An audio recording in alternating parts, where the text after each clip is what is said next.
నువ్వు శ్రమలలో ఉన్న ఒకటే డైలాగ్, ఈరోజు నేను ఇలా ఉన్నాను కానీ నా దేవుడు లెక్కలేనన్ని ఆశ్చర్యక్రియలు జరిగించువాడు. చెప్పండి నా దేవుడు, అందరు చెప్పండి నా దేవుడు, చెప్పండి నా దేవుడు లెక్కలేనన్ని ఆశ్చర్యమైన క్రియలు చేయవాడు. ఆయన మహావివేకి, అధిక బల సంపన్నుడు. ఆమేన్. రైట్. పర్వతం ఎంత పెద్దది కానీ దానికి కూడా తెలియకుండా దాన్ని లేపేస్తాడంట. పర్వతాలు లాంటి వ్యక్తులైనా అధికారాలైనా సరే వాళ్ళకి తెలియకుండానే వాళ్ళని లేపే దమ్మున్నోడు ఆయన. కొండల్ని కదిలిస్తాడండోయ్, పర్వతాలను పొడి చేస్తాడండోయ్. ఏ కొండ బండ పర్వతం ఎంతటోడు కూడా ఆయన ముందు నిలవలేడు. ఎందుకంటే ఇది మనుషుల గురించి మాట్లాడిందే. వాటికి తెలియకుండానే పర్వతాలను తీసివేయువాడు ఆయనే. అదిగో పైన అంటాడు, ఆయనతో పోరాడ తెగించి హాని నొందని వాడెవడు? డైరెక్ట్గా దేవునితోనే పెట్టుకొని దెబ్బతినని వాడెవడు? సస్తారా అన్యాయంగా. ఆయనతో పోరాటానికి ట్రై చేయకూడదు. ఆయనతో పోరాడితే అవుట్. ఆయనతో పోరాడొద్దు, ఆయనతో ఓడిపోవాలి. ఆయన చేతిలో ఓడిపోవాలి అంతే మర్యాదగా. గెలవడానికి పోరాడకూడదు. గెలవడానికి పోరాడితే నాశన హేతు అది. ఎవరితో? దేవునితో గెలవడానికి పోరాడద్దు, కానీ సైతాన్తో గెలవడానికి పోరాడండి. సైతాన్తో పోరాడాల్సిందే, వాడిని గెలవాల్సిందే. కానీ దేవునితో పోరాడి దేవుణ్ణి గెలవడానికి ట్రై చేయకూడదు. అది మనకు క్షేమంగా. ఆయనతో పోరాడ తెగించి హాని నొందని వాడేవాడు. వాటికి తెలియకుండా పర్వతములను ఏంటి తీసివేయేవాడు ఆయనే. ఉగ్రత కలిగి వాటిని బోర్ల దోయేవాడు ఆయనే. మౌనంగా ఉంటాడు, చూస్తాడు. ఒక్కటే ఒక తన్ను. ఒట్టి పర్వతాలు బోర్ల దోశ ఏం చేసుకుంటాడండి? పర్వతాల గూర్చిన మాట కాదు అది. పర్వతాల్లాగా ఫీల్ అవుతున్న వ్యక్తులను గూర్చిన మాట అది. ఓ నేను ఇంత పర్వతాన్ని, నేను మామూలుడిని కాదు, నేను మామూలు దాన్ని కాదు, అస్సలు అబ్బో అది ఇదని పర్వతాల్లా ఫీల్ అవుతున్న వాళ్ళని నడుములకు పెట్టి ఒక తన్నుదంతే. ఆపరేషన్ చేసినా మళ్ళీ సెట్ కాదంతే. దేవునికి స్తోత్రం కలుగును గాక. ఎవడైనా ఆయన అధిక బల సంపన్నుడు. ఓర్చుకొని ఒక్కటే తన్ను, మళ్ళీ ఇంక రెండో తన్నుకు ఛాన్స్. బోర్ల పడి తిరిగి చూసుకుంటే ఏం కనపడదు. ఎరా పర్వతం ఏదిరా ఇప్పుడు మాట్లాడు అంటాడు. పర్వతానివి కదరా నువ్వు, బలవంతుడివి కదరా, పెద్ద అధికారివి కదరా. రే నేనకుండా ఉన్నారా?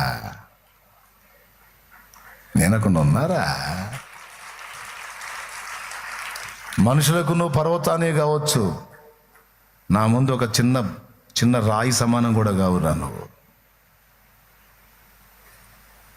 నేను ఏబు చెబుతున్నాడు దేవుని బలాన్ని గురించి. ఆయన నాకు అన్యాయం చేశాడు అన్నాడు. ఆయన నన్ను చిక్కించుకున్నాడు, వారులతో నన్ను బంధించాడు, నాకు ఇలా చేశాడు, నాకు అలా చేశాడు అని కామెంట్ చేశాడు దేవుణ్ణి. అది ఎందుకు చేశాడంటే అర్థం కాక చేశాడు. నేను అన్ని విషయాల్లో క్రమంగానే ఉన్నాను. ఎందుకు ఇలాగ దేవుడు అనుమతించాడో నాకు అర్థం కావటం లేదు. ఒక కోణంలో చూస్తే నాకేదో అన్యాయం జరిగినట్టుగా నేను ఫీల్ అవుతున్నాను. అయినా ఆయన మహావివేకి. తను ఎదుర్కొన్న చేదైన అనుభవాలను బట్టి కొంచెం దేవుణ్ణి పాయింట్అవుట్ చేయడానికి సాహసించినా అది పెదవులకే పరిమితమైంది. హృదయం మాత్రం దానికి ఒప్పుకోవటల్లా. పెదవులు ప్రశ్నిస్తున్నాయి, హృదయం మాత్రం దేవుడు తప్పు చేయడు, ఆయన తప్పు చేయడు, మొత్తానికి ఏదో తేడా జరిగింది, అది ఏందో అర్థం కావట్లా అని ఆయన తర్జన భర్జన పడి వీళ్ళు ఒకళ్ళు, ఈ ఫ్రెండ్స్ వీళ్ళు పాపం ఆదరణకర్తలు కాదు, వీళ్ళు శోధకులే. అసలు మనం రకరకాల బాధలతో అల్లాడుతుంటే ఈ పక్కన వాళ్ళు చేరి కొళ్ళబడటం ఎక్కువ. ఇదొక శోప. మనకున్న బాధలు మనగాకి పక్కన వాళ్ళ పోట్లు. అది ఫ్రెండ్స్ రూపంలో కావచ్చు, బంధువుల రూపంలో కావచ్చు, ఇంటోటి రూపంలో కావచ్చు, ఇరుగు పొరుగుల రూపంలో కావచ్చు. మనకున్న సమస్యలను బట్టి మనం బాధపడుతుంటే పక్కోళ్ళ పోట్లు ఎక్కువ అవుతుంటాయి. ప్రతి ఒక్కడో చేదో ఒకటి మాట్లాడుతూ ఉంటారు, సోది మాటలని. అట్లాంటి సరుకు ఒకటి చేరింది ఏబు దగ్గరికి. వీళ్ళంటారు, ఇంత లేసి బాధలు వచ్చినాయి అంటే దేవుడేం ఊరక రప్పించడబ్బాయ్, నువ్వో నీ పిల్లలో తేడా మొత్తానికి అంటారు వీళ్ళు. మరి మీరెవుర్రా? ప్రతి ఘట్టంలోనూ నేను పరిశీలించుకొని, అయినా సరే నేనైనా నా పిల్లలన్నా ఎక్కడన్నా తేడా పడతామేమో అని ప్రతిరోజు కూడా మేము దేవునికి పాప పరిహారార్థంగా ప్రతిరోజు బలి అర్పిస్తూ ఉన్నామంటే మీకు మతి లేదా? ఏ రోజు కూడా పాపమును నిల్వ ఉంచుకోలేదు, ఏ రోజు కూడా పాపమును దాచిపెట్టుకోలేదు. ఆదాము కప్పుకున్నట్టు రొమ్ములో కప్పుకోలేదు.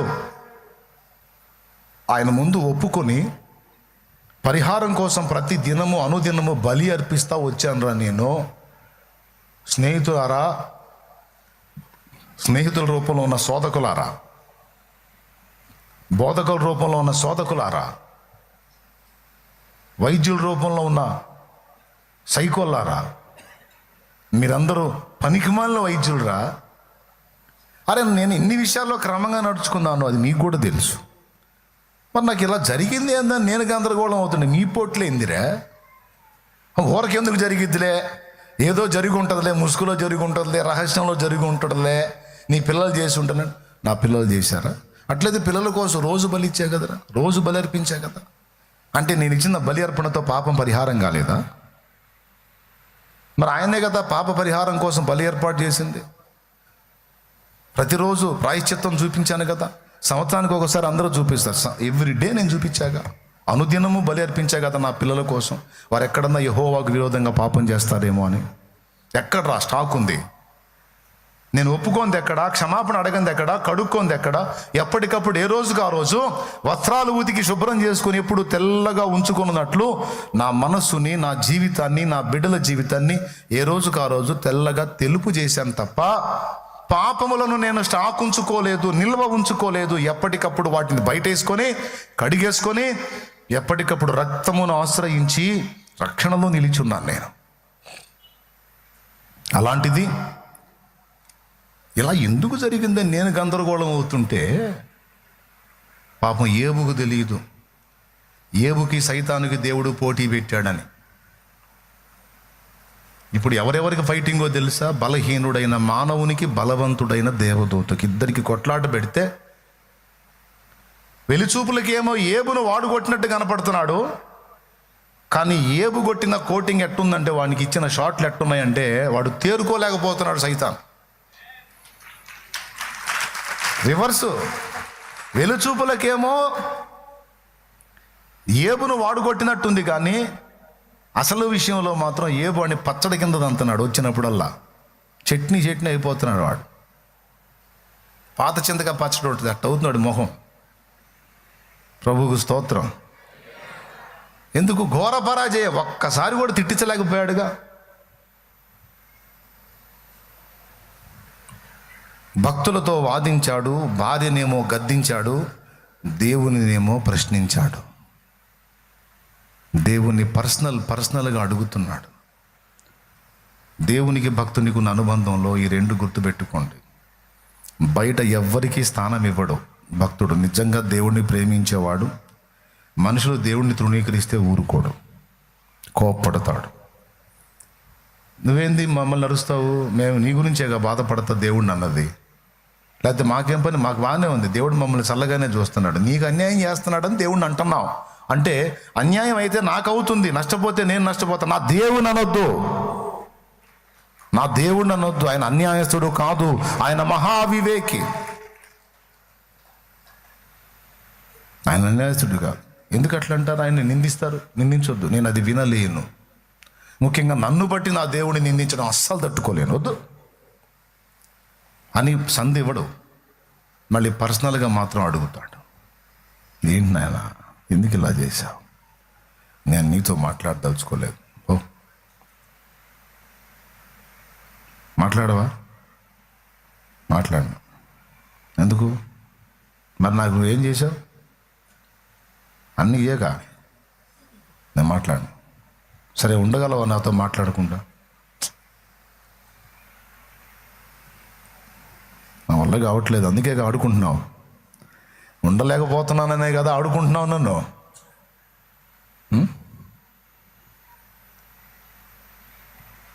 సరే పో, సరే నువ్వు మాట్లాడొద్దన్నాగా మాట్లాడంలే, అట్లా ఉండవాగా.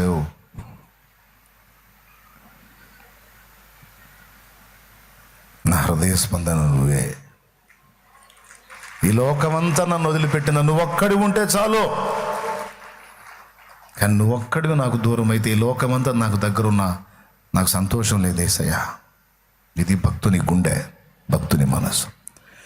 దేవుణ్ణి నిజంగా ప్రేమించిన వాని హృదయం ఇలా ఉంటుంది. అలాగని మళ్ళీ దేవుణ్ణి ప్రశ్నించకుండా ఉన్నాడు, అలుగుతాడు, ఫీల్ అవుతాడు. అదంతా పైనే. అమ్మ కూడా కొన్నిసార్లు మనతో మాట్లాడదు. నిజంగా అలిగిద్దా, నిజంగా ద్వేషించిద్దా? మళ్ళీ ఇంత గాయమైందనుకో మనకి కేకలు పెడతా వచ్చి. అట్లా దేవుడు కూడా కొన్నిసార్లు ముఖం తిప్పుకున్నట్టున్నా మనతో మాట్లాడకుండా వ్యవహరించకుండా ఆయన ఉండలేడు. అలాగే మనము కొన్నిసార్లు ఎదుర్కొన్న పరిస్థితులను బట్టి ముఖం తిప్పుకున్నా మళ్ళీ తిరిగి ఆయన వైపు మళ్ళుకోకుండా మనం ఉండలేము. ఇది ఆయన బలహీనత, అదే మన బలహీనత. దేవునికి స్తోత్రం, హల్లెలూయా. దీని మీదనే భక్తులు ఎన్ని పాటలు రాశారు. నీవు మాట్లాడని రోజున నా కనులకు నీ దురకరువాయనే. నీవు మాట్లాడని రోజున నా కనులకు నీ దురకరువాయనే. నీవు పెదవిప్పిన రోజున నీ సన్నిధి పాచిక బయలాయనే. నీవు పెదవిప్పిన రోజున నీ సన్నిధి పాచిక బయలాయనే. నీ సన్నిధి పాచిక బయలాయనే. యేసయ్యా నా హృదయ స్పందన నీవే కదా. విశ్వమంత నీ నామము ఘననీయము. విశ్వమంత నీ నామము ఘననీయము. యేసయ్యా నా హృదయ స్పందన నీవే కదా. ఉండగలమా మనం ఆయనతో మాట్లాడకుండా? ఉండగలవా నువ్వు ఆయనతో వ్యవహరించకుండా? ఉండలేవు. అది మన వీక్నెస్. కానీ వీక్నెస్ అనుకుంటున్నాం, కానీ అదే అసలు మన బలం.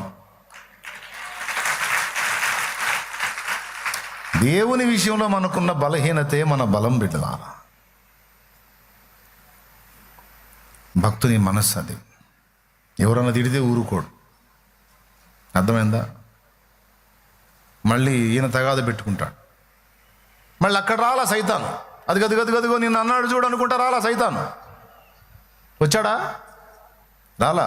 ఫస్ట్ 2 కోటింగ్లోనే అయిపోయాడు, సర్దుకున్నాడు. తర్వాత జరిగిందంతా అది నాకు నా బిడ్డకు సంబంధించిన విషయం. అది తండ్రి కొడుకులు మేమిద్దరం మాట్లాడుకుంటాం. నువ్వెవరు? అది ఆయన హార్ట్ఫుల్గా అన్నాడా? తనకు అర్థం కాక అడుగుతున్నాడు. నేను చెప్తాను, సమాధాన పడతాడు. చూస్తావా? చూడు, అది కేసు కాదు. నువ్వు తిప్పలబడి అనిపించాలని చూసావు చూడు, అప్పుడు అన్నాడా? లేదు. ఇంక అయిపోయింది. ఎదవన్నారు, ఎదవ అయిపోయావు. మరి ప్రశ్నిస్తున్నాడుగా, నాకు అన్యాయం చేశాడు అంటున్నాడుగా. అవును, వాళ్ళు రెచ్చగొట్టారు, అందుకని పాయింట్అవుట్ చేశాడు, అంతే తప్ప హార్ట్ఫుల్గా అన్నాడా? అంటే మరి ఈ మాట ఎందుకు అన్నాడు? మళ్ళీ నన్ను గురించి ఏమంటున్నాడు చూడు. అట్లయితే నాకు అట్ట చేశాడు ఇట్ట చేశాడు అంటాడు, మళ్ళీ ఆయన మామూలుడు కాదంటాడు. నాకు అట్లా చేశాడు ఇట్లా చేశాడు అంటాడు, మళ్ళీ నన్ను ఇంతే ఉంచాడు, మళ్ళీ నా పరిస్థితి మారుస్తాడు అంటాడు. చిక్కట్లా బురద మట్టుది జారిపోయింది అంట కదా. సైతాన్ గాడు పట్టుకుందామంటే చిక్కట్లా జారిపోతున్నాడు. ఏబు చివరికి ఏబే గెలిచాడు, సాతాను ఘోర పరాజయం పొందాడు.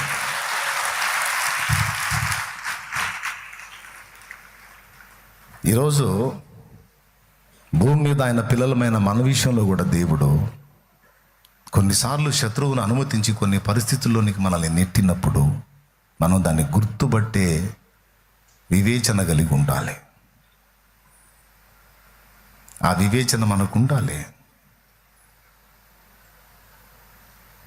ఇన్ని ప్రతికూలతలు ఎదుర్కొని కూడా ఏం మాట్లాడుతున్నాడో ఒక్కసారి మూలవాక్యం మళ్ళీ చదవండి. ఏబు నోటితో ఏబే మాట్లాడుతున్నాడు చూడండి. ఆయన మహావివేకి, అధిక బల సంపన్నుడు. ఆయనతో పోరాడ తెగించి హాని నొందని వాడెవడు? వాటికి తెలియకుండా పర్వతములను తీసివేయువాడు ఆయనే. పర్వతం ఎంత పెద్దది కానీ దానికి కూడా తెలియకుండా దాన్ని లేపేస్తాడంట. పర్వతాలు లాంటి వ్యక్తులైనా అధికారాలైనా సరే వాళ్ళకి తెలియకుండానే వాళ్ళని లేపే దమ్మున్నోడు ఆయన. కొండల్ని కదిలిస్తాడండోయ్, పర్వతాలను పొడి చేస్తాడండోయ్. ఏ కొండ బండ పర్వతం ఎంతటోడు కూడా ఆయన ముందు నిలవలేడు. ఎందుకంటే ఇది మనుషుల గురించి మాట్లాడిందే. వాటికి తెలియకుండానే పర్వతాలను తీసివేయువాడు ఆయనే. అదుగో పైన అంటాడు, ఆయనతో పోరాడ తెగించి హాని నొందని వాడెవడు? డైరెక్ట్గా దేవునితోనే పెట్టుకొని దెబ్బతినని వాడెవడు? సస్తారా అన్యాయంగా? ఆయనతో పోరాటానికి ట్రై చేయకూడదు. ఆయనతో పోరాడితే అవుట్. ఆయనతో పోరాడొద్దు, ఆయనతో ఓడిపోవాలి. ఆయన చేతిలో ఓడిపోవాలి అంతే మర్యాదగా. గెలవడానికి పోరాడకూడదు. గెలవడానికి పోరాడితే నాశన హేతు అది. ఎవరితో? దేవునితో గెలవడానికి పోరాడొద్దు, కానీ సైతాన్తో గెలవడానికి పోరాడండి. సైతాన్తో పోరాడాల్సిందే, వాడిని గెలవాల్సిందే. కానీ దేవునితో పోరాడి దేవుణ్ణి గెలవడానికి ట్రై చేయకూడదు. అది మనకు క్షేమంగా. ఆయనతో పోరాడ తెగించి హాని నొందని వాడేవాడు? వాటికి తెలియకుండా పర్వతములను తీసివేయేవాడు ఆయనే. ఉగ్రత కలిగి వాటిని బోర్లదోయేవాడు ఆయనే. మౌనంగా ఉంటాడు, చూస్తాడు. ఒక్కటే ఒక తన్ను. ఒట్టి పర్వతాలు బోర్ల దోశ ఏం చేసుకుంటాడండి? పర్వతాల గూర్చిన మాట కాదు అది. పర్వతాల్లాగా ఫీల్ అవుతున్న వ్యక్తులను గూర్చిన మాట అది. ఓ నేను ఇంత పర్వతాన్ని, నేను మామూలుని కాదు, నేను మామూలు దాన్ని కాదు, అస్సలు అబ్బో అది ఇదని పర్వతాల్లా ఫీల్ అవుతున్న వాళ్ళని నడుములకు పెట్టి ఒక తన్నుదంతే.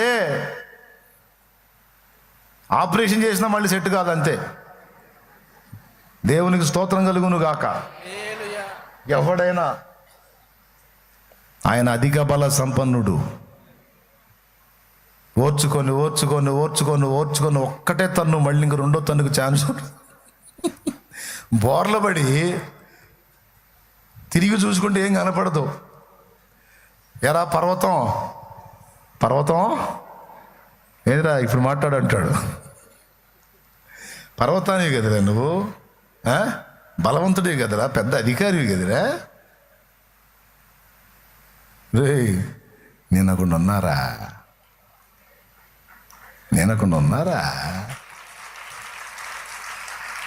మనుషులకు నువ్వు పర్వతానే కావచ్చు, నా ముందు ఒక చిన్న రాయి సమానం కూడా కావురా నువ్వు.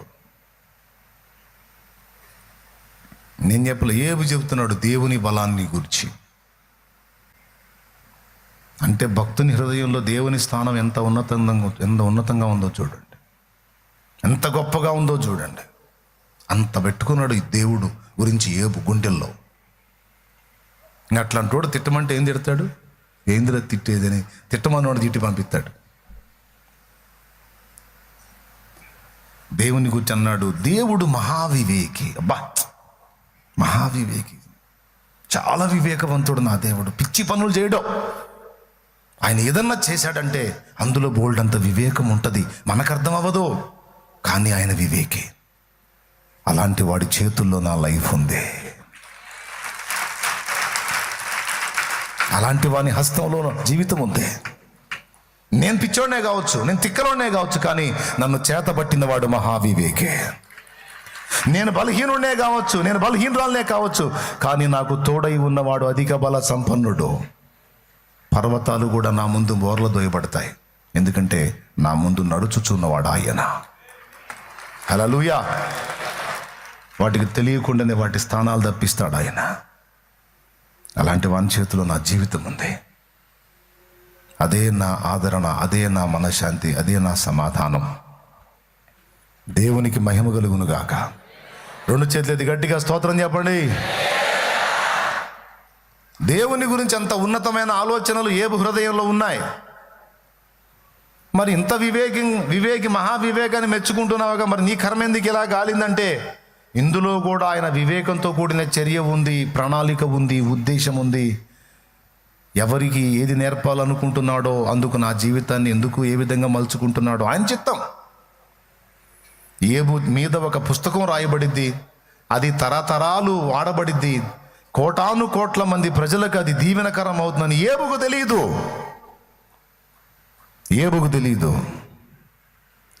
ఏబు చరిత్ర అనుదిన ధ్యానాంశం అవుతుందని, ఎంతో మందికి దేవుని మనసు, దేవుని గూఢమైన సంగతులు తెలియజేసే గ్రంథం ఒకటి తన బ్రతుకులో పుడుతుందని, అందుకోసం ఏబును దేవుడు ఏర్పరచుకున్నాడని, ఏబు జీవితం చరితార్థం అవుతుందని, ఇహ పర ఘనత ఏబు స్వతంత్రించుకుంటాడని, ఇవేవి ఏబుకు తెలియదు. ఈరోజు నీవు నేను మన జీవితం, మనం నడుస్తున్న కథలో మనం కూడా అంతే ఫీల్ అవుతున్నాం, ఏం జరుగుతుందో ఏమవుతుందో అని. కానీ భవిష్యత్తును ఎరిగిన దేవుడు సమస్తమును సమకూర్చి నీకు నాకు మేలు కలుగుటకే జరిగిస్తాడు అనేది ఎన్నడూ మర్చిపోకూడదు. ఏం కలుగుటకు? మేలు కోసమే సమస్తమును సమకూర్చి జరిగిస్తాడు. అందులో ఆనందాలున్నాయి, దుఃఖాలున్నాయి, గెలుపులున్నాయి, ఓటములున్నాయి, విజయాలున్నాయి, వైఫల్యాలున్నాయి, మాధురమైన అనుభవాలున్నాయి, మారా కూడా ఉంది. ఎందుకంటే ఒక్కటే మాట, ఆయన మహావివేకి, ఆయన అధిక బల సంపన్నుడు. విడుదల పొందినాక ఈ మాట అన్నాడా, వేదనలో ఉండే అన్నాడా? అందరూ నోరు తెరిచి మాట్లాడండి. విడుదల పొందినాక, విజయం వచ్చినాక, కార్యం జరిగినాక, అద్భుతాలు జరిగినాక అనలా. చేదైన అనుభవాల్లో ఉండే ఈ మాట మాట్లాడుతున్నాడు. వరుసగా చదవండి ఏమేమన్నాడు. ఆయన మహావివేకి, అధిక బల సంపన్నుడు, ఆయనతో పోరాడ తెగించి హాని నొందని వాడెవడు, వాటికి తెలియకుండా పర్వతములను తీసివేయువాడు ఆయనే, ఉగ్రత కలిగి వాటిని బోర్లదోయువాడు ఆయనే, భూమిని దాని స్థానములో నుండి కదిలించువాడు ఆయనే, దాని స్తంభములు అదరజేయువాడు ఆయనే, ఉదయింపవద్దని ఆయన సూర్యునికి ఆజ్ఞాపింపగా అతడు ఉదయింపడు, ఆయన నక్షత్రములను మరుగుపరచును. నక్షత్రాలను వెల్లడి చేస్తాడు, మరుగు కూడా చేస్తాడు.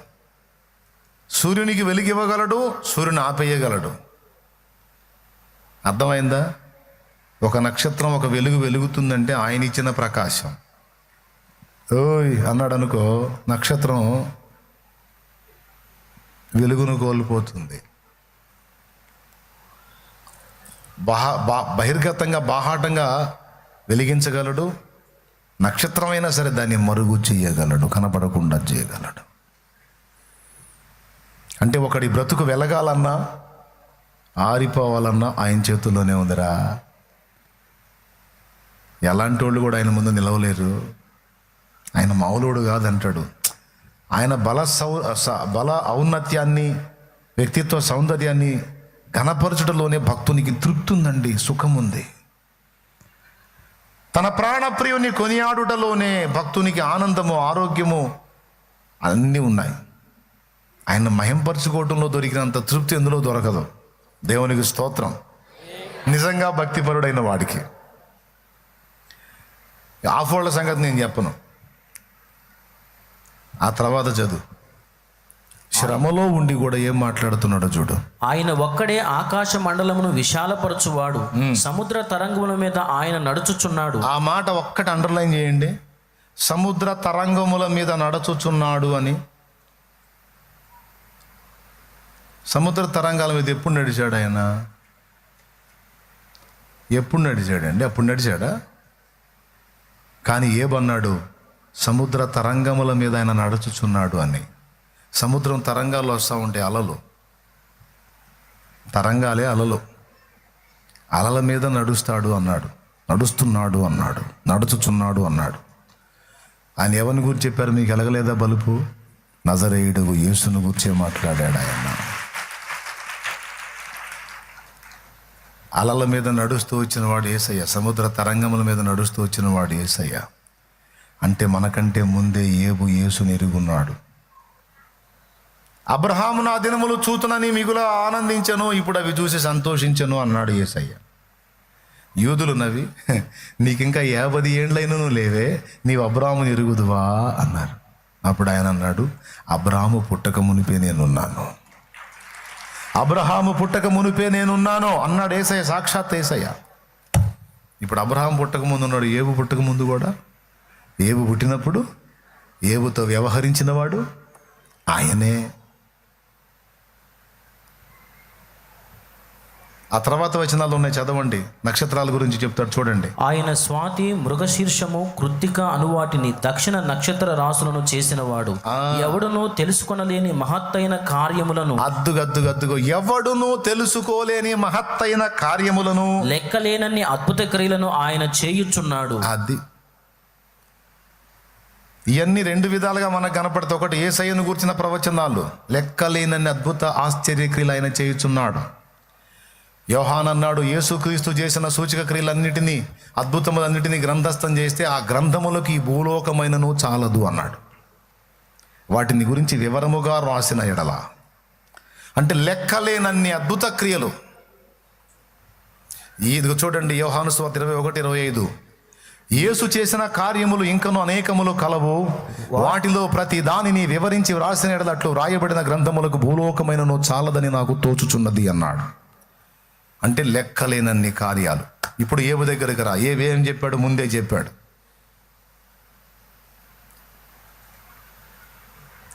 ఎవడును తెలుసుకొనలేని మహత్తైన కార్యములను, లెక్కలేనన్ని అద్భుత క్రియలను ఆయన చేయుచున్నాడు. ఓకే, బాగా గమనించాలి. ఇదంతా శ్రమలో ఉండి చెబుతున్నాడా, విడుదల వచ్చినాక చెప్తున్నాడా? పెద్దగా చెప్పాలి. దుఃఖములో ఉండే, వేదనలో ఉండే, బాధలో ఉండే, శ్రమలో ఉండే, పీకల్లోతు శ్రమలో ఉండే ఈ మాటలన్నీ మాట్లాడుతున్నాడు ఏబు. ఇప్పుడు మీరు చెప్పండి, ఫైనల్లో ఏబుకి ఏం జరిగింది?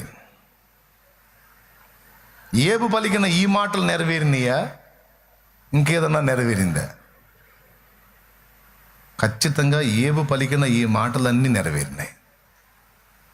పోయిన దానికి ప్రతిగా 2 అంతలు వచ్చింది. కోల్పోయిన సంతానమునకు ప్రతిగా 2 అంతల సంతానం దొరికింది. 10 మంది ఇక్కడ, 10 మంది అక్కడ, 20 మంది పిల్లలు ఏబు లిస్టులో ఉన్నారు. 500 జతల ఎడ్లు పోతే 1000 జతల ఎడ్లు వచ్చినాయి.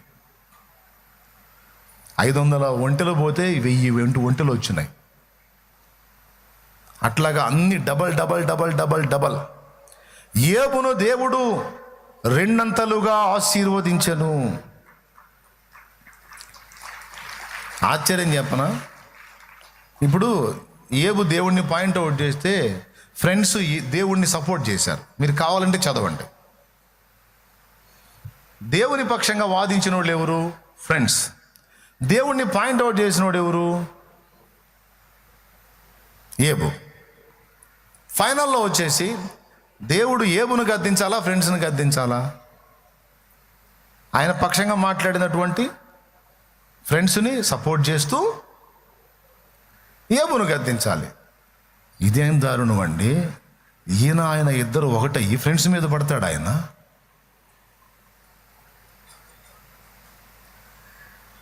ఇట్లుంటుంది మరిగా. దేవుని సంబంధులతో పెట్టుకుంటే అంతే ఉంటుంది. నేను ఇదే చదివి ఆశ్చర్యపోయాను. ఏమయ్యా, ఇంతసేటు అధ్యాయాలన్నీ కూడా వాళ్ళు నీకు సపోర్ట్ చేసి మాట్లాడారు, ఏమేమో పాయింట్అవుట్ చేసి మాట్లాడాడు. ఎందుకని ఏబును సపోర్ట్ చేసి వాళ్ళని చంపుతానన్నావు? మళ్ళీ ఏబే వాళ్ళ కోసం రిక్వెస్ట్ చేయాల్సి వచ్చింది? ఏమో మీరే చెప్పండి ఎందుకన్నాడు? యుక్తమైన దానిని ఏబు పలికాడు, వాళ్ళు పలకలేదు అనే. ఇప్పుడు దేవుడు తన భక్తునితో వ్యవహరిస్తున్నప్పుడు విషయాలు పూర్తిగా తెలుసుకోకుండా భక్తులను నిందిస్తే దేవుడు ఊరుకోడు. అది ఎట్టుందంటే, దేవుణ్ణి సపోర్ట్ చేసినట్టుగానే ఏబుని తోముతున్నారు. ఒక తోముడు ఏబుని ఉతికాడ పెట్టారు వాళ్ళు. ఒకడు కాదు, 4 పక్కన 4 తగులుకొని ఉతికాడ పెట్టారండి ఏబుని. వాళ్ళ దెబ్బగారే ఆ కష్టాలు బాధలేము కానీ మీ మాటల దెబ్బకి నాకు నరకం కనపడుతుందిరా, మీరు పనికి మాలిన వైద్యులు అన్నాడు. విలవిలలాడిపోయాడు, విలవిలలాడించారు, దేవుని గాయపరిచారు. జ్ఞానము లేని మాటలు పలికి ఆలోచన నిరర్ధకం చేయుచున్న వీడెవడో, నాకు సపోర్ట్ చేసినట్టుగా మాట్లాడుతూ నా బిడ్డను అల్లాడిచ్చారా మీరు. అది నాకు నా భక్తునికి సంబంధించిన విషయం. అందుకే తొందరపాటు ఎవరన్నా భక్తులు శ్రమ పడుతున్నప్పుడు నిందించవద్దు అని చెప్తాను నేను. కొంతమందికి నోటి ఆ రెండు మాటలు మీరు పదాలు రెండు మీరు చూసుకోండి. నోటి ఆగదు. భక్తులు శ్రమ పడుతున్నప్పుడు జాగ్రత్తరా నాయన జాగ్రత్త అంటే ఆగరే. ఇదిగో ఎవరికైనా ఊరక రాదు, ఆ గతి పట్టిందంటే ఊరక పట్టదు. మామూలు అయితే ఎందుకు పట్టిద్ది? మంచోళ్ళకి ఎందుకు వచ్చిందట? ఎంత తేడా అయితేనో అట్లా వచ్చేది. అవునా? మరి ఏబు ఎంత తేడా అయితే అట్లా వచ్చింది మరి? నీకు తెలుసా ఏబులో ఏం తేడా ఉందో? ఆ మహావివేకికి మాత్రమే ఏబులో ఉన్న లోపాలు కనపడతాయి, కానీ ఇంకెవ్వడు కూడా ఏబులో తప్పు పట్టే సీన్ లేదు. భక్తునిలో ఉన్న లోపాలేవో ఆయనకు తెలుసు, ఆయన ఏందో భక్తునికి తెలుసు. వాళ్ళిద్దరూ మాట్లాడుకుంటారు, వాళ్ళే తగాదేసుకుంటారు, వాళ్ళే వ్యాజ్యం చేసుకుంటారు, వాళ్ళే ఒక అండర్స్టాండింగ్కి వస్తారు, కలిసి డ్యూయట్ పాడుకుంటారు. తూకోనరే మధ్యలో నువ్వే ఒడిరా అనవసరంగా పనికిమాల వాగుడంతా వాగి నువ్వు దరిద్రం తెచ్చుకుంటావు. మాట్లాడకూడదు నువ్వు. కానీ వీళ్ళు అధ్యాయాలు మాట్లాడేశారు. చివరికి వచ్చేటప్పటికి వీళ్ళకి దరువేయటానికి మొదలుపెట్టాడు దేవుడు. ఇంతసేటు వ్యాజ్యం ఆడా. చివరికి దేవుడు ఏబును దర్శించి తానేందో ఏబుకు బయలుపరిచినప్పుడు ఏబుకు మ్యాటర్ అర్థమైంది. ముందు నుంచే తెలుసు, ఫైనల్లో మళ్ళీ ఒకసారి కంక్లూజన్కి వచ్చాడు. ఏమని? నీవు సమస్తమును చేయగలవనియు నీవు తలపెట్టినవేవి నిష్ఫలము కానేరవనియు నేను తెలుసుకున్నాను. సమస్త క్రియలను చేయగలవనియు నీవు ఉద్దేశించినది ఏది నిష్ఫలము కానేరదనియు నేనిప్పుడు తెలుసుకున్నాను. అయ్యా, జ్ఞానము లేని మాటలు బలికి ఆలోచన నిరర్ధకం చేసే వీడెవడు? వీడే, అది నేనే. అలాగున్న వివేచన లేని వాడనైనా నేను ఏమియో నిరుగక నా బుద్ధికి మించిన సంగతులను గురించి మాట్లాడి తిని ఏవేవో మాట్లాడాను, కానీ నాకు కూడా తెలిసి తెలియక కొన్ని మాట్లాడానని యథార్థంగా ఒప్పుకున్నాడు. అప్పుడు వీళ్ళు ఏమనాలా? ఈ దేవుడికి సపోర్ట్ చేసి భక్తుడిని ఉతికిన వాళ్ళు వీళ్ళు కూడా అదే మాట అనాలా? మేము కూడా ఏబో నీ విషయంలో తొందరపడి నిన్ను గూర్చి తెలియని సంగతులు మాట్లాడాం, దేవుణ్ణి గూర్చి కూడా హద్దులు దాటి మాట్లాడాం, నా బుద్ధికి మించిన సంగతులు మాట్లాడాం. ఇదంతా మాకు తెలియని ఆలోచన ఏదన్నా చెప్పామంటే అది దేవుడి వల్ల చెప్పాం, కానీ నీ పర్సనల్ మాకు తెలియకుండా నిన్ను పాయింట్అవుట్ చేశాం. మేము క్షమార్హులం నాయనా అని ఏబుని క్షమాపణ అడగాలి, దేవుని క్షమాపణ అడగాలి. కానీ ఈ దేవుడికి మేము సపోర్ట్ చేశాము, భక్తుడిని ఉతికాం కాబట్టి మేము మంచోళ్ళమని దేవుడు తీర్పు తీరుస్తాడు అనుకున్నారు. దేవుడు కత్తి తీసుకున్నాడు. సస్తా బతుకుతా మళ్ళీ ఏబు దగ్గరికి పరిగెత్తుకుంటూ రావాల్సి వచ్చింది. మళ్ళీ ఏబే వాళ్ళ కోసం వేడుకోవాల్సి వచ్చింది. దేవుడే చెప్పాడు, మీరు వెళ్ళి ఏబుని అడగండి, ఏబు మీ పక్షమున నన్ను అడిగితే ఏబును బట్టి మిమ్మల్ని అంగీకరిస్తాను, లేకపోతే మిమ్మల్ని వదిలిపెట్టను అన్నాడు. దేవుడు మంచోడండి, దేవుడు అన్యాయస్తుడు కాదండి. ఆమెను అంతసేటు నలుపుతున్నాడంటే ఎంత తేడానో. దేవుడు గొప్పోడండి, దేవుడు అన్యాయస్తుడు కాడండి, అతను ఆంతును ఉతుకుతున్నాడంటే అతను ఎంత తేడానో. అంటే దేవుడు ఎగిరి గంతే సహా నన్ను గొప్పోడు అన్నాడు, ఆడనే తిట్టాడు, నాకెందుకులే అనుకుంటాడు అనుకున్నావా?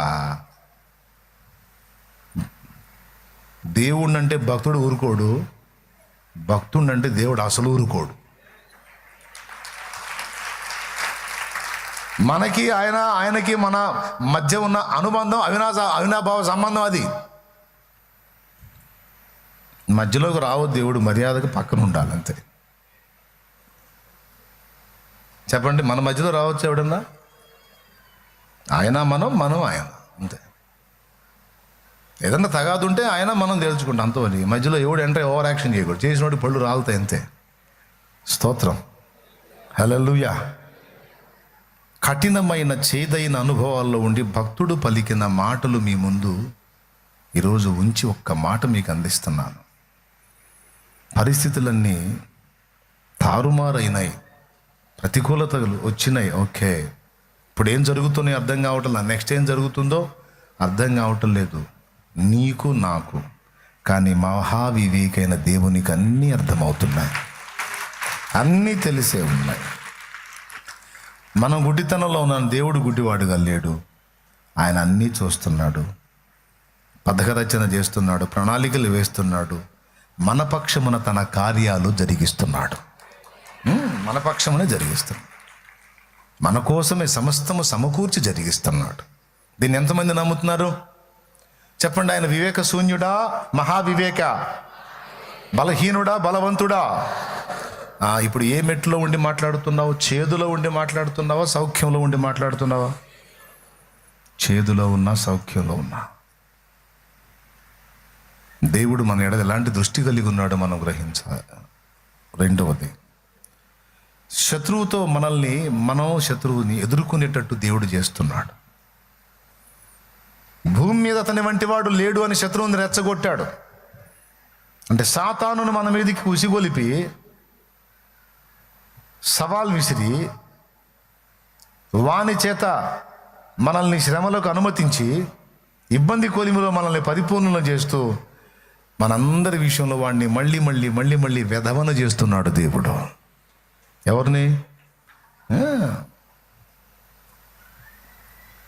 ఏబు విషయంలో సపోర్ట్ చేసి ఏబుని గెలిపించి వాడిని వెధవం చేసినట్టు నిన్ను నన్ను గెలిపించడానికే దేవుడు తన ఆత్మను మనలో ఉంచాడు. నువ్వు నేనైతే ఓడిపోతాం వాడి చేతుల్లో, కానీ జయించిన వాని ఆత్మ, యేసు యొక్క ఆత్మ మనకు అనుగ్రహించబడింది. అందుకే కుమారుని యొక్క ఆత్మ గలవారమై అబ్బా తండ్రి అని మొరపెడుతున్నాం. ఆయన గెలిచినవాడు, ఆయన జయించినవాడు, ఆయన యొక్క ఆత్మ ఈరోజు మనలో ఉన్నాడు. మనకు కూడా విజయం తథ్యం. ఏబు పలికినట్టు మనం కూడా పలకాలి. ఏంటంటే, లెక్కలేనన్ని అద్భుతమైన క్రియలు ఆయన జరిగించుచున్నాడు, లెక్కలేనన్ని ఆశ్చర్య క్రియలు ఆయన జరిగించుచున్నాడు. ఆఖరి మాట, ఇదిగో నా సమీపముగా దాటిపోవచ్చున్నాడు. చదువు నాన్న. ఇదిగో ఆయన నా సమీపమున గడిచిపోవచ్చున్నాడు గాని నేను ఆయనను కనుగొనలేను. దేవునికి మహిమ. ఇదిగో ఆయన నా సమీపముగా గడిచిపోవచ్చున్నాడు. గడిచిపోవున్నది కాలం. ఇక్కడ దేవుడు కాలమై ఉన్నట్టు కనపడుతున్నాడు. సమీపముగా నడిచిపోవచ్చున్నాడు, గడిచిపోవచ్చున్నాడు. నడిచిపోతున్నాడు అంటే అది పక్కగా పోతున్నాడు, కానీ గడిచిపోవచ్చున్నాడు. గడిచేది కాలం. వాక్యం స్టార్టింగ్లో ఒక కాలం ఉంది, ఇప్పుడు అది గడిచి ఎండింగ్కి వచ్చింది. గడిచిపోవుట. అక్కడ నేను నా బైబిల్లో రాసుకున్నాను, దేవుడు ఇక్కడ కాలముగా కనిపిస్తున్నాడు అని. ఇక్కడ ఉంది, నేను రాసుకున్నాను, దేవుడు ఇక్కడ కాలంగా కనిపిస్తున్నాడు అని. ఆయన నడిచిపోవటమే కాదు, గడిచిపోతాడు. అంటే ఒక రకంగా చెప్పాలంటే మనకు ఇవ్వబడినటువంటి లైఫ్ కూడా ఆయనే, కాలము ఆయనే, టైం ఆయనే, ఆది ఆయనే, అంతం ఆయనే, అన్నిటా ఆయనే కనపడతాడు. కాబట్టి నా చేరువున పోవచ్చున్నాడు కానీ నేను ఆయనను చూడలేకపోతున్నాను, ఆయన నాకు కనబడడు అన్నాడు. చూడండి, ఇదిగో ఆయన నా సమీపముగా గడిచిపోవచ్చున్నాడు కానీ నేను ఆయనను కనుగొనలేను. నా చేరువను పోవచ్చున్నాడు కానీ ఆయన నాకు కనబడడు. నీకు ఇవ్వబడిన ఆయుష్కాలము ప్రభువే, ఆ కాలము గడిచిపోతుంది, నీకు కనపడదు, నీ బుర్రకు అర్థం కాదు. అర్థమైతే ఆ కాలముని, నీకు దేవుడు అనుగ్రహించినటువంటి కాలముని నువ్వు వ్యర్థపుచ్చుకోవు, వినియోగించుకుంటావు. దేవుడు నీకు ఇచ్చిన మంచి టైముని సద్వినియోగం చేసుకుని దేవుడు సంతోషించే కార్యాలు నెరవేర్చి ఆయన ముందు నిలబడతావు. దేవుడు నీకు ఇచ్చిన కాలాన్ని గుర్తుపట్టకపోతే దాన్ని వ్యర్థపుచ్చుకుంటావు. ఈరోజు చాలామంది, ఈరోజు చెడిపోయిన దినాల స్పెషల్ ఏంటంటే, చాలామంది దేవుడిచ్చిన కాలాన్ని వ్యర్థపుచ్చుకుంటున్నారు. చెయ్యండి, ఇదిగో ఇన్ని అవకాశాలు ఉన్నాయని నీ ముందుకు తీసుకొచ్చిన అవకాశాలన్నిటినీ పోగొట్టుకొని రక్షణ పొందే కాలాన్ని పోగొట్టుకుంటున్నారు, సేవ చేసే కాలాన్ని పోగొట్టుకుంటున్నారు, దేవుని కొరకు ఫలించే కాలాన్ని పోగొట్టుకుంటున్నారు. ఇదంతా చెత్తగా తగలబెడుతున్నారు. పనికి మాలిన వ్యాపకాలకి, పనికి మాలిన వ్యవహారాలకి తగలబెడుతున్నారు. గడిచిపోతున్నాడు ఆయన, గుర్తుపట్టట్లా. తరిగిపోతుంది ఆయుష్కాలం, గుర్తుపట్టట్లా. ముంచుకొస్తుంది సమయం, గుర్తుపట్టట్లా. ఈరోజు తెలివి తెచ్చుకుందాం. దేవుడు మనకు కాలమై ఉన్నాడు, మనకి ఇవ్వబడినటువంటి కాలము ఆయనే. ఆ కాలాన్ని సద్వినియోగం చేసుకుందాం. కాలమై ఉన్న క్రీస్తు కొరకే మన కాలాన్ని వెచ్చిద్దాం. చెవులు గలవారికి స్వరం వినబడుతుంది, నేను చెప్పింది ఏందో. దేవునికి స్తోత్రం. రెండవది, ఆయన నా చెరువును పోవచ్చున్నాడు కానీ ఆయన నాకు కనబడట్లేదు. యేసు నీ కోసం వెదికే నా ప్రాణం అనే పాట ఎంతమందికి తెలుసు? కాలాలు మారిపోతున్నవి నా సమీపానను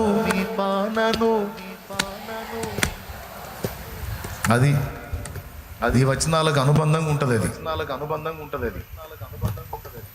పిల్లరా, ఆయన నీ సమీపానే ఉంటాడు కానీ నీ కనపడడు. కాల రూపంలో ఉన్నాడు, కాలాతీతుడుగా ఉన్నాడు, వ్యక్తిగా కూడా ఉన్నాడు. ఆయన నీతోనే ఉన్నాడు కానీ నీకు కనపడ్డాడు. నాతోనే ఉన్నాడు కానీ నాకు కనపడ్డాడు. టైం ఇచ్చాడు, దాన్ని గుర్తుపట్టలేవు. అందుబాటులో ఉన్నాడు, వేడుకోలేవు. ఇదిగో ఆయన సమీపముగా ఉండగానే ఆయన్ని వేడుకొనుడి అన్నాడు.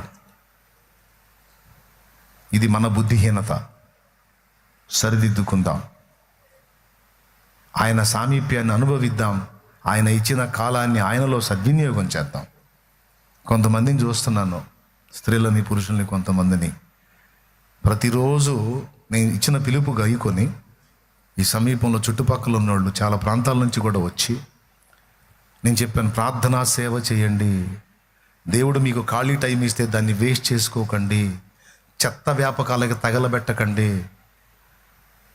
హాయిగా వచ్చి దేవుని సన్నిధిలో ప్రార్థనా పరిచర్యలో, ప్రార్థనా సేవలో ఉండండి. దేవుడిచ్చిన టైంని సద్వినియోగం చేసుకోండి అని అవకాశం ఉన్న వాళ్ళందరికీ పిలుపునిచ్చాను. కొంతమంది సద్వినియోగం చేసుకుంటున్నారు. డైలీ 2-3 బస్సులు ప్రజలు వెళ్ళి అక్కడ ప్రార్థనా తోటలో గడిపి దేవునితో గడుపుతున్నారు, ప్రార్థనలో గడుపుతున్నారు, సేవ చేస్తున్నారు. ఇక్కడ కొంతమంది ప్రార్థన బలిపీఠం ఇక్కడ ఉంది కదా, ఇందులో ప్రార్థన చేస్తున్నారు. కొంతమంది ఆ విధంగా, కొంతమంది ఇంకో రకంగా దైవ సేవలో తమ టైంను అద్భుతంగా సద్వినియోగం చేసుకుంటుంటే, కొంతమంది పనికిమాలిన వ్యాపకాలు పెట్టుకొని, పిచ్చి టైంపాసులు పెట్టుకొని, దేవుడు మంచి లైఫ్ ఇస్తే, ఛాన్స్ ఇస్తే నాశనం చేసుకొని పోగొట్టుకుంటున్నారు. ఆయన గడిచిపోవచ్చున్నాడు, చూసుకోండి. ఓకే, 3 సంగతులు ఫైనల్గా చదివిన విషయంలోంచి. మొట్టమొదటిది, నీ గురించి నా గురించి అక్కడ సంభాషణ జరుగుతుంది. దేవుడు మన గురించి డిస్కషన్ చేస్తున్నాడు, ఇది మర్చిపోవద్దు. అందులో భాగంగానే శత్రువుకి మనకి ఛాలెంజ్ ఏర్పాటు చేశాడు. వాడికి మనకి ఫైటింగ్ నడుస్తుంది, కానీ ఇది మనకు అర్థం కావటం లేదు. ఆ ఫైటింగ్లోనే మనం ఎదుర్కొంటున్నవన్నీ ఆ ఫైటింగ్లో భాగమే. వాడు మనకు తెచ్చేవన్నీ కూడా. ఏబుని గురించి సాక్ష్యం పలికినట్టు నిన్ను నన్ను గురించి కూడా దేవుడు సాక్ష్యం పలకాలి. దినకరన్ అనే దైవజనుడైన జీవితానుభవంలో ఒక మాట విన్నాను నేను. తన 18 సంవత్సరాల కుమార్తె యాక్సిడెంట్లో చనిపోయింది. చనిపోయినప్పుడు ఆయన మంచి సువార్థికుడు. ఆయన ఎంత మంచి వ్యక్తి అంటే 6 రోజులు ఆయన ఆయా ప్రాంతాలు తిరిగి సువార్త ప్రకటించి, ఆదివారం రోజు మందిరానికి వెళ్ళి అందరితో పాటు కూర్చొని ప్రభు బలలో చేయేస్తాడు. ఆయన కాపరి వాక్యం చెప్తాడు. అంత పెద్ద ఆయన దైవజనుడు, అనేక మందికి ప్రకటించినోడు. అలాంటోడు మందిరంలో వచ్చి కూర్చున్నాడు. అయ్యా రండి వాక్యం చెప్పండి అంటే, వందనాలు చెప్పి, అయ్యా మీరు కాపరి, నేను సువార్థికుడిని, నా పిలుపు వేరు, మీ పిలుపు వేరు. 6 రోజులు నేను సువార్త ప్రకటించాను. ఆదివారం ఎందుకు వచ్చానో తెలుసా? కాపరిగా మీ నుండి వర్తమానం వినటానికి వచ్చాను, దైవ వాక్కును వినటానికి వచ్చాను అని కూర్చుంటాడట ఆయన.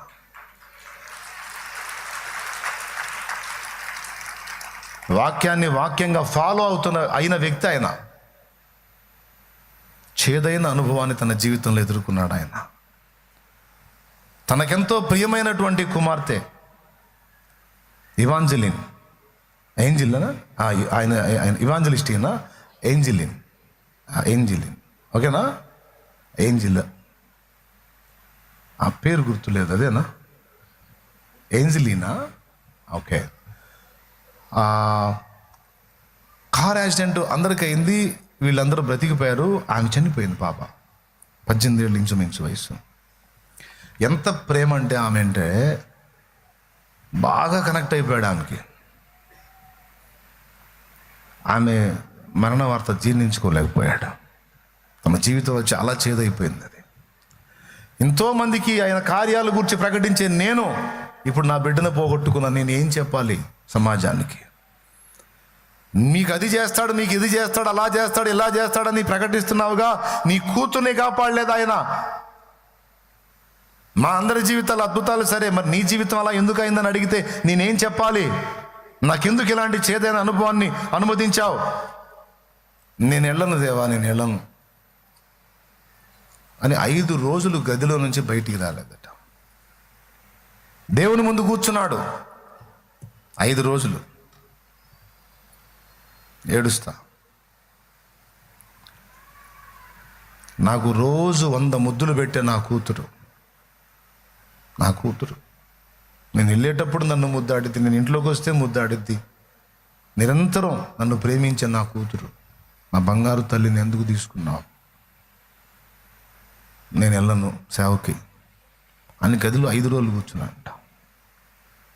మంచి మోకాళ్ళ ప్రార్థనా పరుడు ఆయన. మోకాళ్ళ మీద ఉండి ప్రార్థనలో ఉంటే ఆ మోకాళ్ళు స్టక్ అయిపోయి కింద పడేసి కాళ్ళు లాగేవాళ్ళు అంట ఆయనే.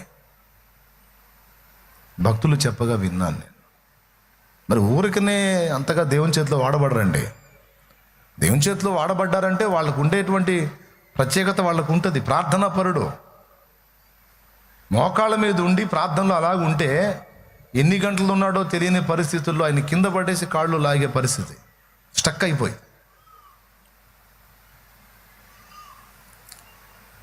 అలాంటి భక్తిపరునికి చేదైన అనుభవం ఎదురైంది, అది జీర్ణం కాల.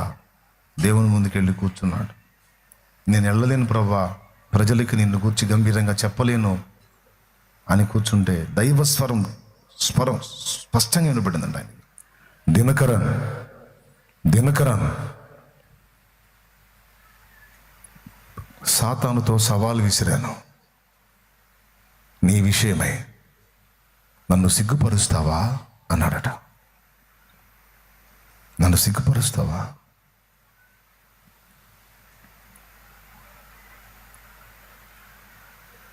ఆ మాట విన్నాడు. తర్వాత ఒక మాట అడిగాడంట, సిగ్గుపరచను ప్రభా, వెళ్తాను, కానీ ఒక్క ఆశ, నా కూతురు అయ్యా, నా కూతురు అన్నాడు. వాక్యం ఎరిగిన నువ్వే ఇలా బాధపడితేలా? చూస్తావా నీ కూతుర్ని? సరేరా. ఆయన తీసుకెళ్ళాడట, పరదేశకు తీసుకెళ్ళాడు. తీసుకెళ్తే ఒక అద్భుతమైనటువంటి ప్రపంచం, భూమి మీద ఎన్నడూ చూడనటువంటి ప్రపంచం అదే. అందులో అనేక మంది భక్తులు ఎంతో సంతోషంగా ఉన్నారట. ఒక గుంపు దగ్గరికి తీసుకెళ్తే ఆ గుంపులో కొంతమంది కలిసి దేవుణ్ణి మహింపరుచుకుంటున్నారు, దేవుళ్ళు ఆనందిస్తున్నారు. ఆ గుంపు దగ్గరికి వెళ్ళి వాళ్ళలో పరిశీలించు, నీ కూతురు ఉంది పో అన్నాడట.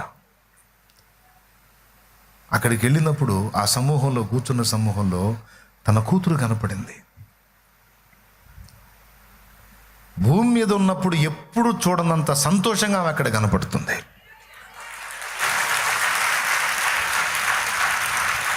నా కూతురు, నా కూతురు, నా కూతురు, నా కూతురు, నా ముద్దుల కూతురు అని ఏడ్చావుగా, పో వెళ్ళి పలకరించుకోపో అన్నాడట. ఆయనకి చిరాకు పుడితే అంతే చేస్తాడు యేసయ్య. పిచ్చి వదిలిస్తాడు మనకి. ఆయన చెప్పింది అర్థం కాకపోతే కోప్పడతాడు కూడా. ఇద్దరికి ఇచ్చాడు వార్నింగ్ బైబిల్లో శిష్యులకి.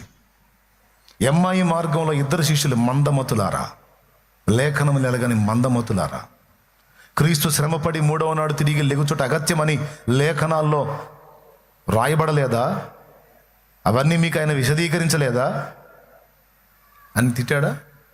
24వ అధ్యాయం లూకా సువార్తలో, యోహాను సువార్తలో, తోమా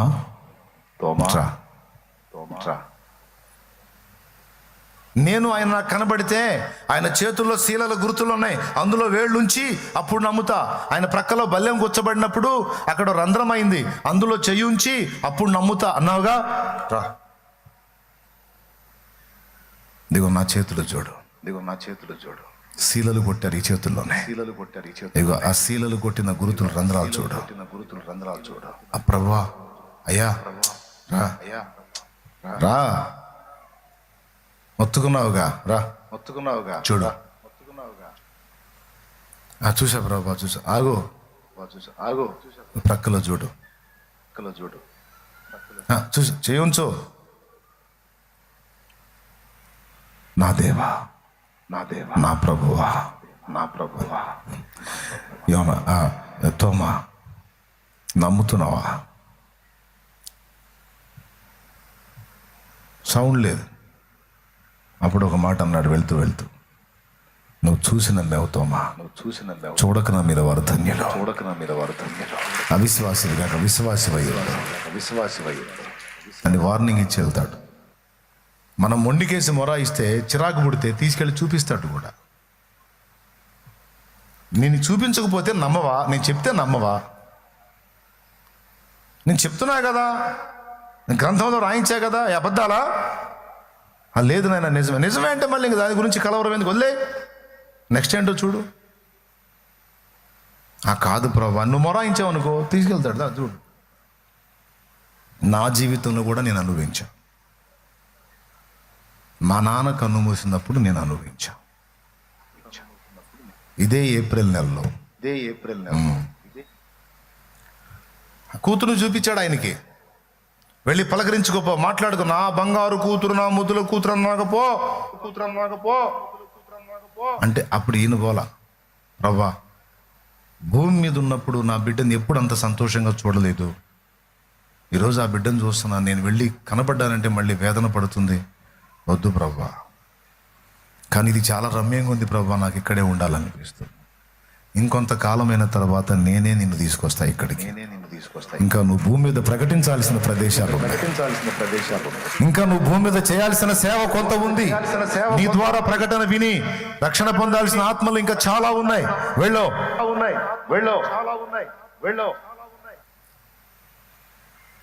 నీ సేవ సంపూర్తయినప్పుడు నేనే నిన్ను తీసుకొస్తాను, నేను ఇక్కడ చేరుస్తాను, వెళ్ళు అన్నాడు.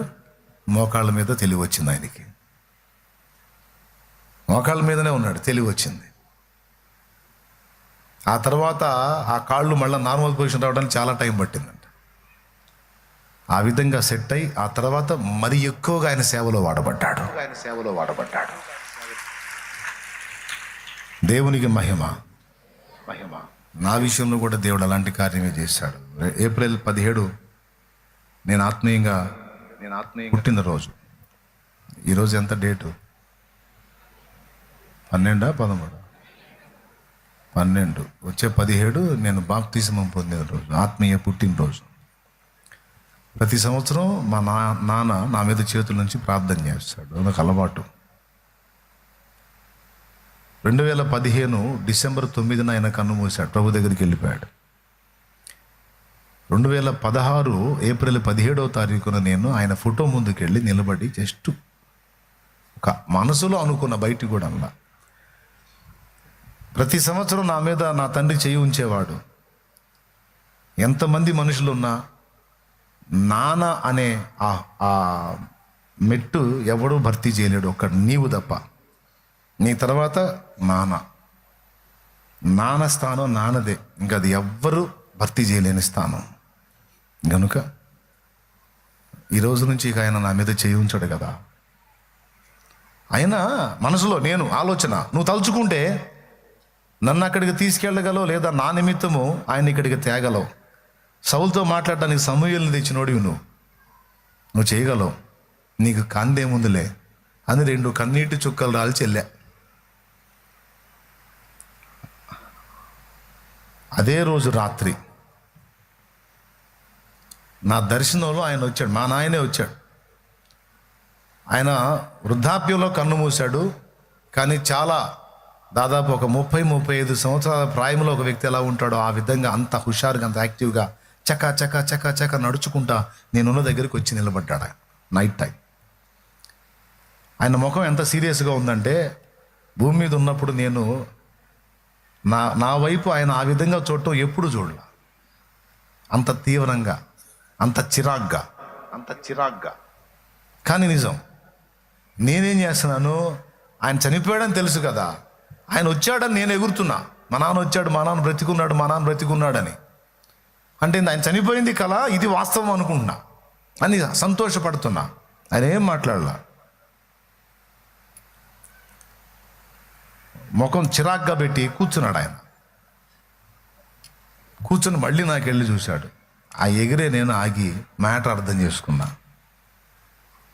జస్ట్ ఒక 2 నిమిషాలు నాకు మ్యాటర్ అర్థమైపోయింది. ఏమర్థమైందంటే, ఆయన నోరు తెరిచి మాట్లాడకుండా ముఖంలోనే నాతో మాట్లాడుతున్నాడు. ఏంటంటే, వాక్యము ఎరుగని వారి వలె నువ్వు ప్రవర్తిస్తావా? నీకు వాక్యం తెలియదా?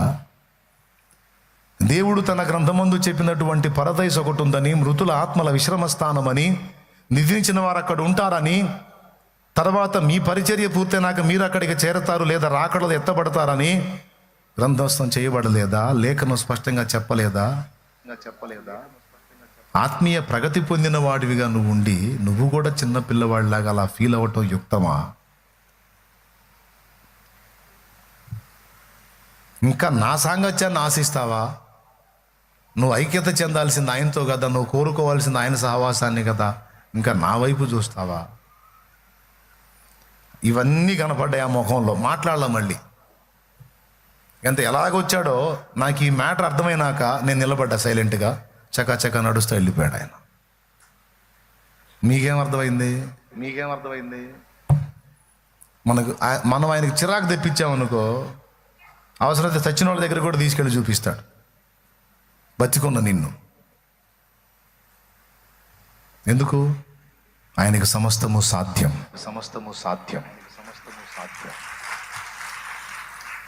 దినకరన్ సాతానుతో సవాలు విసిరాను, సిగ్గుపరుస్తావా?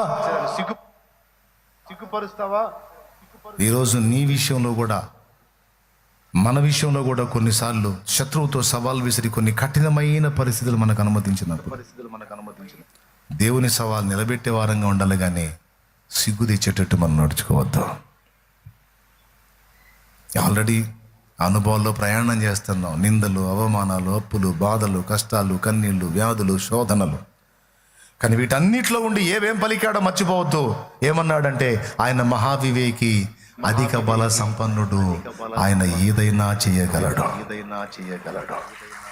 ఆయన లెక్కలేనన్ని అద్భుతమైన కార్యములను, మహత్కార్యాలను, సూచక్రియలను చేయ సమర్థుడు. లే ఇంక పైకి.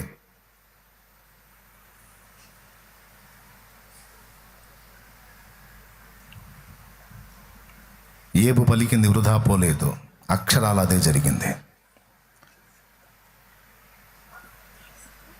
సాతాను కొన్ని శోధనలు తెచ్చాడు, ఉన్నయన్నీ పోయినాయి. దేవుడు ఒక అద్భుతం చేశాడు, పోయిన వాటికి 2 అంతలు తిరిగి వచ్చాయి.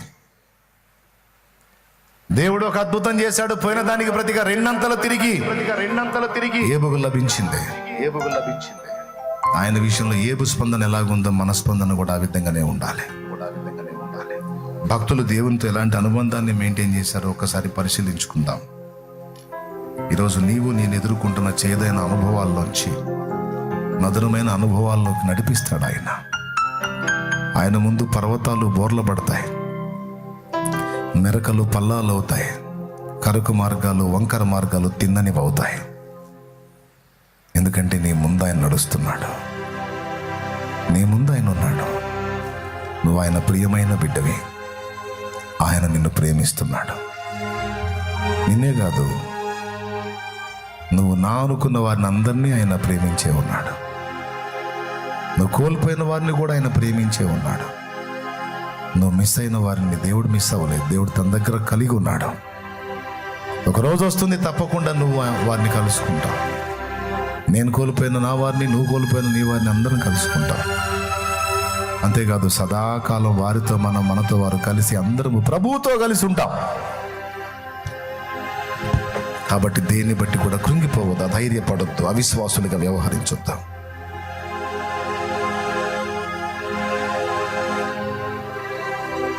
ఈరోజు ప్రార్థన చేద్దాం. అవును దేవా, నువ్వు మహావివేకవంతుడివి, నువ్వు మహావివేకివి, అధిక బల సంపన్నుడివి.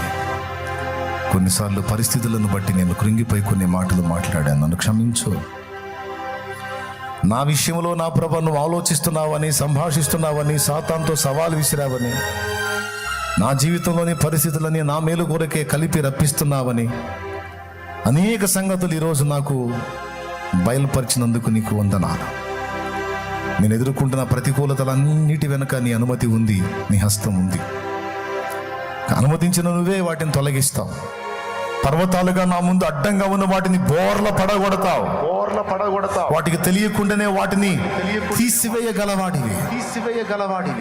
నా మీద భారంగా ఉన్న ప్రతి కొండలాంటి సమస్యను, బండలాంటి సమస్యను, ప్రతి భారమును నాకు తెలియకుండానే దాన్ని తీసివేసి నాకు విడుదలిచ్చే దేవుడవు.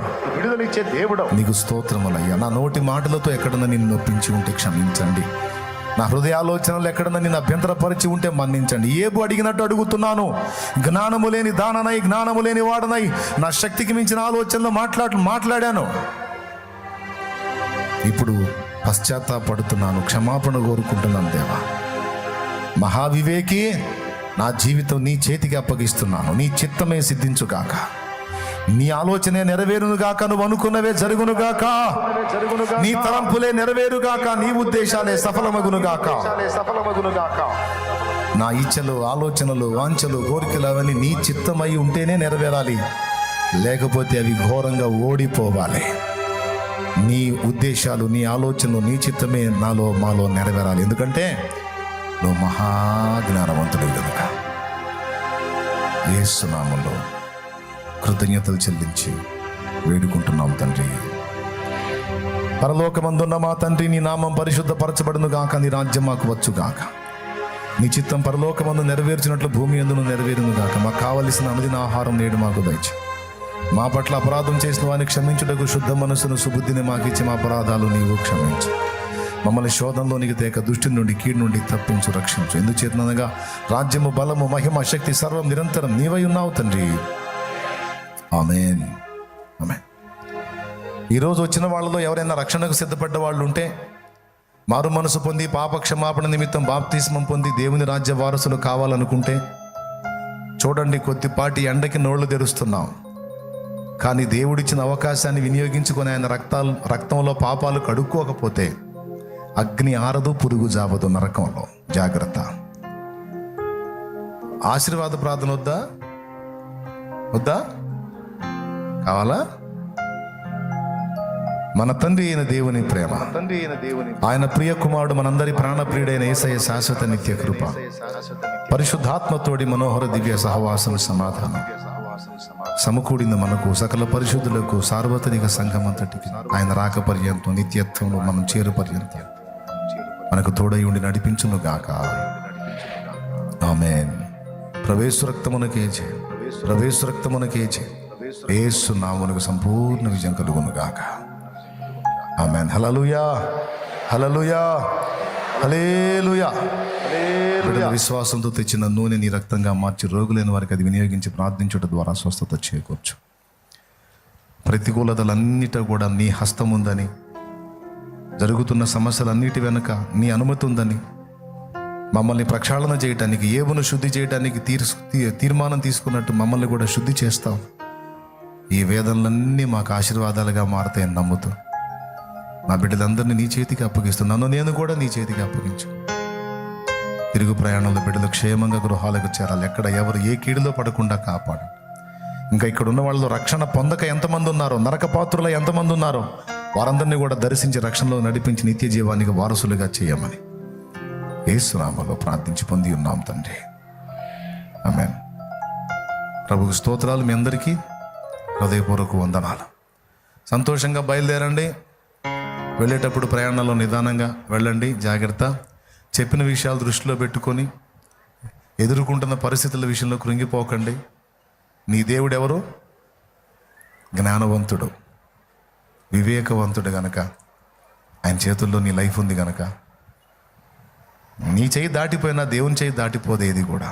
అది గ్రహించి ఆయన వైపు చూస్తూ ముందుకు సాగు. ఈరోజు నీ వైఫల్యాలని భవిష్యత్తు విజయాలుగా ఆయన మారుస్తాడు. ఏబు భార్య చావు అంది. నిజంగా చచ్చిపోతే 10 మంది పిల్లలు ఎట్లా ఆమెకి? మళ్ళీ పనికిరావు చావు అన్నవాడే బ్రతికాడు, బాగుపడ్డాడు. నువ్వు చావు అన్న ఆమెనే స్వీకరించి ఆమెతో మళ్ళీ 10 మంది బిడ్డల్ని కన్నాడు. కొన్నిసార్లు తెలిసి తెలియక మనం శ్రమలో ఉన్న మన వారిని, పిల్లలను, భర్తనో, భార్యనో, ఇంటి వారినో చావు చావు చావు అంటాం. నిజంగా వాళ్ళు చేస్తే తప్పు. నువ్వు శ్రమలలో ఉన్న ఒకటే డైలాగ్, ఈరోజు నేను ఇలా ఉన్నాను కానీ నా దేవుడు లెక్కలేనని ఆశ్చర్యక్రియలు జరిగించువాడు. చెప్పండి నా దేవుడు. అందరు చెప్పండి నా దేవుడు. చెప్పండి నా దేవుడు లెక్కలేనన్ని ఆశ్చర్యమైన క్రియలు చేయవాడు. ఆయన మహావివేకి, అధిక బల సంపన్నుడు. ఆమేన్. రైట్.